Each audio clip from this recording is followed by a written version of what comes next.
महत्वाची बातमी आपण या ठिकाणी पाहताय। उपमुख्यमंत्री अजित पवार हे आता संसदेमध्ये दाखल झालेले आहेत आणि अजित पवारांनी अमित शहा यांची भेट घेतलेली आहे। महत्वाची बातमी आपण पाहताय। यावेळेला त्यांच्यासोबत त्यांच्या पत्नी सुनेत्रा पवार सुद्धा या ठिकाणी आहेत। TV9 मराठीवर एक्सक्लुझिव्ह दृश्य आपण या ठिकाणी पाहताय।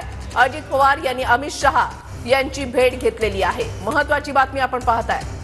अजित पवार यांनी शरद पवार यांची भेट घेतली, त्यांना वाढदिवसाच्या शुभेच्छा दिल्या आणि आता अजित पवार हे आता संसदेमध्ये पोहोचलेत। उपमुख्यमंत्री अजित पवार हे संसदेमध्ये दाखल झालेले आहेत आणि त्यांनी अमित शहांची भेट घेतलेली आहे। सुनील तटकरे सुद्धा यावेळेला त्यांच्यासोबत आहेत, सुनेत्रा पवार सुद्धा यावेळेला त्यांच्यासोबत आहेत आणि संसदेमध्ये अजित पवार आणि अमित शहा यांच्यामध्ये भेट झालेली आहे। मंत्रिमंडळाचा विस्तार हा 14 तारखेला होणार आहे।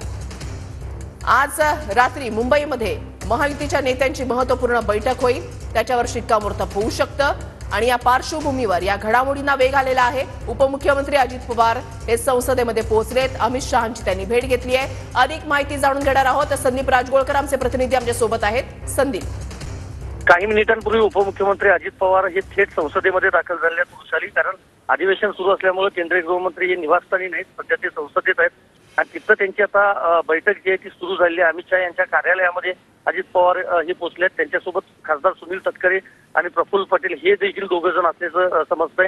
काल रात्री देवेंद्र फडणवीस यांनी शहा यांची भेट त्यांच्या निवासस्थानी घेतली होती, त्यावेळेला भाजप आणि मित्रपक्षांच्या यादीबाबत, मंत्र्यांच्या यादीबाबत आणि खातेवाटपाबाबत चर्चा काही झाली होती। फॉर्म्युला देखील ठरलेला आहे आपल्याला माहिती आहे आणि त्यानंतर आता पुन्हा ही भेट अतिशय महत्वाची म्हणावी लागेल।